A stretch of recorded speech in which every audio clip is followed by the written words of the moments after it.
আসসালামু আলাইকুম সবাইকে। আপনারা রয়েছেন ওয়েদ সুলতান। আজকে একটি খুবই কমন বিষয় নিয়ে আপনাদের সঙ্গে কথা বলতে চাই। যেই বিষয়ে আমি আসলে এখন আপনারা জানেন যে আমি মার্কিন যুক্তরাষ্ট্রে রয়েছি এবং আমি এখানে আসার পরে আমার সাথে যারা বিভিন্ন মাধ্যমে কানেক্টেড বন্ধু-বান্ধব, আত্মীয়স্বজন বা বিভিন্ন সহকর্মী বা পরিচিতজন অনেকেই আমার কাছে একটি প্রশ্ন মেসেজ করেছেন কিংবা হোয়াটসঅ্যাপ করেছেন বা মেসেঞ্জারে মেসেজ দিয়েছেন। সেটি হচ্ছে আমেরিকাতে কি করে আসা যায়? তো আসলে এইটি নিয়ে অনেক ভিডিও রয়েছে, অনেক কন্টেন্ট আপনি পড়তে পারবেন বিভিন্নভাবে। তবে আমি আমার ছোট্ট জ্ঞান থেকে আসলে একটু বলার চেষ্টা করব। আমি এখন মার্কিন যুক্তরাষ্ট্রে রয়েছি এবং নিউ ইয়র্ক শহরে রয়েছি। নিউ ইয়র্ক শহরের জ্যামাইকাতে রয়েছি এখন, যেখানে প্রচুর বাংলাদেশিরা বসবাস করেন। এখানে হাঁটলেই কিছুক্ষণ পর পর দু একজন বাঙালি চোখে পড়বে আপনার, এবং বাংলায় কথা বলছে এমন মানুষ চোখে পড়বে। দেখতে সত্যিই ভালো লাগে, গর্বে বুকটা ভরে যায় যে এখানে যারা বাংলাদেশিরা একসময় এসেছিলেন তারা এখন অনেকটা সফল এবং তাদের আসলে তাদের জীবনে টাকা পয়সা, অর্থকড়ি, দামি গাড়ি, দামি বাড়ি, এগুলোর কোনো কিছুরই ঘাটতি নেই। সেই সব দেখে আসলে সত্যিই সফল যারা বাংলাদেশি, তাদের দেখে বাংলাদেশের তরুণ তরুণীরা ওই দেশে আসতে চায়।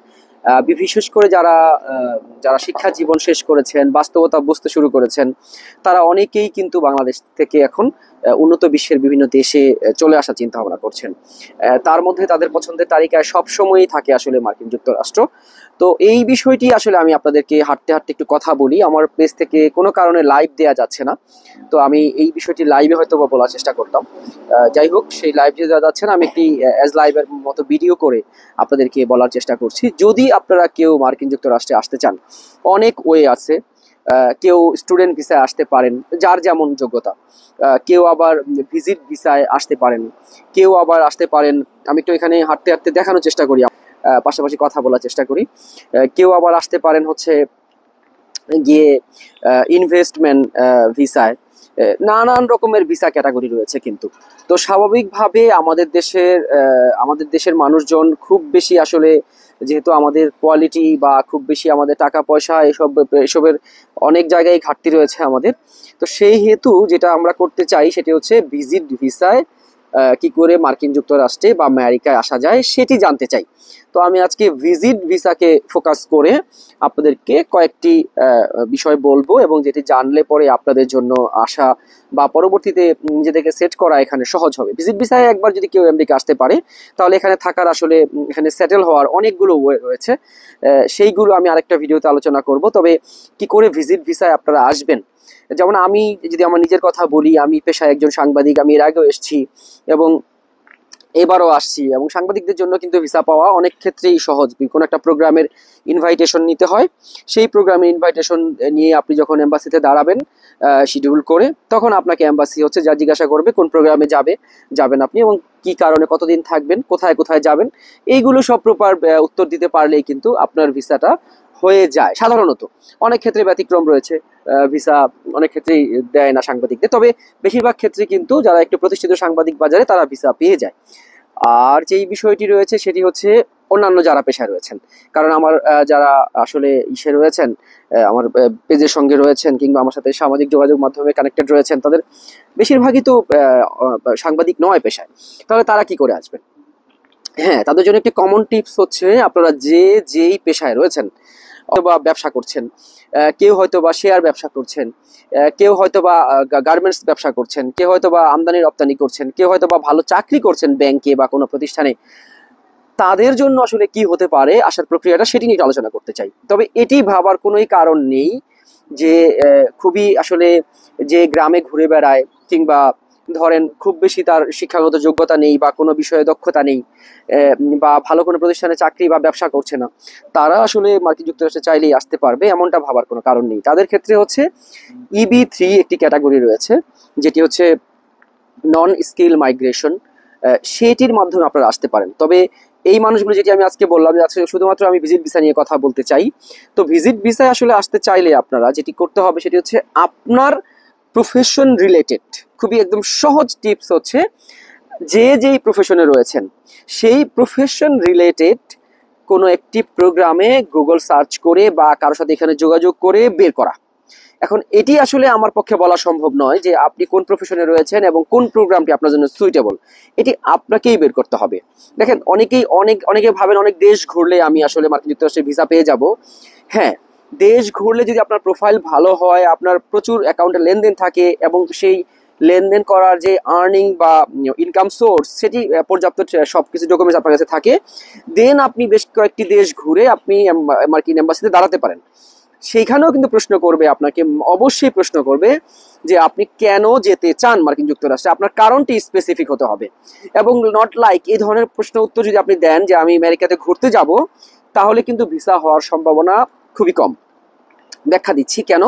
কারণ হচ্ছে আপনি যখন এরকম কিছু বলছেন যে আমি ঘুরতে যাব, দ্যাট মিনস আপনি প্রমাণ করছেন যে আপনার প্রচুর টাকা পয়সা রয়েছে, আপনি এর আগে অনেক বড় বড় দেশে ঘুরেছেন। কারণ আমেরিকাতে ঘুরতে যাওয়া এটি তো সবার পক্ষে সম্ভব নয়, এখানে প্রচুর খরচের ব্যাপার, থাকা খাওয়ার খরচ রয়েছে বা অন্যান্য আনুষঙ্গিক অনেক বিষয় রয়েছে, তার প্রোফাইলটা ওরকম স্ট্রং হতে হবে। তো স্বাভাবিকভাবেই আপনি যদি এটি বলেন তাহলে আপনাকে সেই রকম প্রোফাইল থাকতে হবে। আর যদি আপনি মিড লেভেলের প্রোফাইল হন, আমাদের তো বেশিরভাগই আমার বন্ধু মহলে বা সামাজিক যারা রয়েছেন তারা হয়তো বা মধ্যম মানের প্রোফাইল, তাহলে তাদের জন্য আমি বলবো সবচেয়ে অ্যাপ্রোপ্রিয়েট হচ্ছে তাদের কোনো একটা ইনভাইটেশন জোগাড় করা এখান থেকে। দেখুন, এখন কিন্তু বিশ্বকাপের সময় আসছে, বাংলাদেশে আপনি জানেন যে বিশ্বকাপে এবার অংশগ্রহণ করবে এবং এইবারের মজার বিষয় হচ্ছে বিশ্বকাপটি অনুষ্ঠিত হবে মার্কিন যুক্তরাষ্ট্রে, যেটি প্রথমবারের মতো ক্রিকেটের কোনো বিশ্বকাপ মার্কিন যুক্তরাষ্ট্রে অনুষ্ঠিত হতে যাচ্ছে, মার্কিন যুক্তরাষ্ট্র এবং ওয়েস্ট ইন্ডিজ। তো মার্কিন যুক্তরাষ্ট্রে একটি টিকিট যদি আপনি কিনেন এবং কিনে যদি এম্বাসিতে দাঁড়ান যে আমি নিউ ইয়র্কে যাব খেলা দেখার জন্য, যদি আপনার প্রোফাইলটা ভালো থাকে তাহলে আপনার ভিসা হয়ে যাওয়ার কথা, না করার কথা নয়। তবে এর আগে আপনি কোনো দেশে গিয়েছেন, এর আগে দুবাইয়ে বিশ্বকাপ হয়েছে সেখানে আপনি গিয়েছেন, বা ইন্ডিয়াতে গিয়েছেন বা অস্ট্রেলিয়াতে গিয়েছেন, এইরকম কোনো প্রোফাইল থাকলে পরে ভিসা হওয়ার সম্ভাবনা কিন্তু সত্যিই খুব বেশি। তবে যদি এরকম না থাকে তাহলে আমি বলবো যে টিকিট কিনে, অনেকেই বলছেন যে টিকিট কিনে আপনারা দাঁড়ালেই এম্বাসিতে ভিসা হয়ে যাবে, এর সাথে আমি মোটেই একমত না। টিকিট কিনে দাঁড়ালে এম্বাসিতে ভিসা হয়ে যাবে এই ধারণাটি পুরোপুরি ভুল। কারণ এর সাথে কিন্তু ভিসা অফিসাররা কিন্তু এক একজন হাইলি ট্যালেন্টেড, ওয়ার্ল্ডের সবচেয়ে ট্যালেন্টেড ছেলে মেয়েগুলা কিন্তু ইউএস এম্বাসির ভিসা অফিসার হিসেবে কাজ করেন। তারা আপনার দিকে তাকালে, আপনার বডি ল্যাঙ্গুয়েজ দেখলে, আপনাকে সিসি ক্যামেরা দিয়ে যখন অবজার্ভ করবে, তারা কিন্তু বুঝে যাবে। এবং যদি একবার বুঝতে পারে যে এর ইন্টেনশন খেলা দেখা নয়, ওখানে গিয়ে থেকে যাওয়ার ইন্টেনশন, তাহলে আপনাকে কখনোই ভিসা দেবে না। সো আমি বলবো যে সবচেয়ে ভালো উপায় হচ্ছে আপনার প্রফেশন রিলেটেড কোনো একটা প্রোগ্রাম আপনাকে খুঁজে বের করা, সেইখানে আবেদন করা এবং সেইখান থেকে ইনভাইটেশনটা ম্যানেজ করা।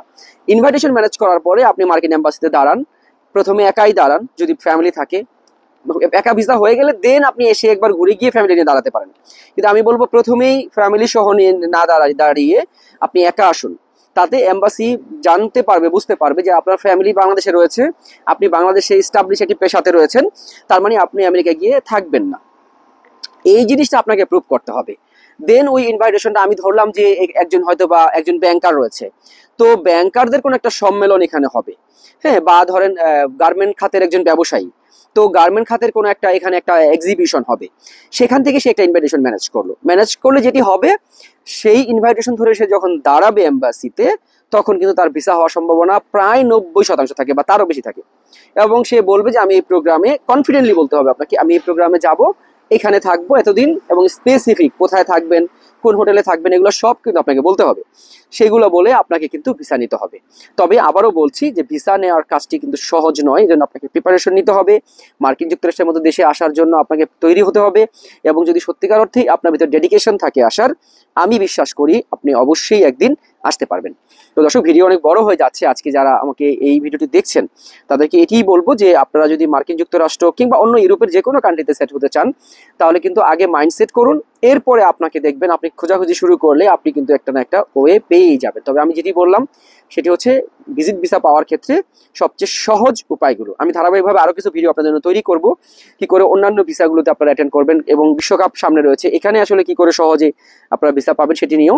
আজকের এই ভিডিওটি এই পর্যন্তই। আপনারা ভালো থাকুন, সুস্থ থাকুন এবং থাকুন সুলতানের সাথে। আসসালামু আলাইকুম সবাইকে।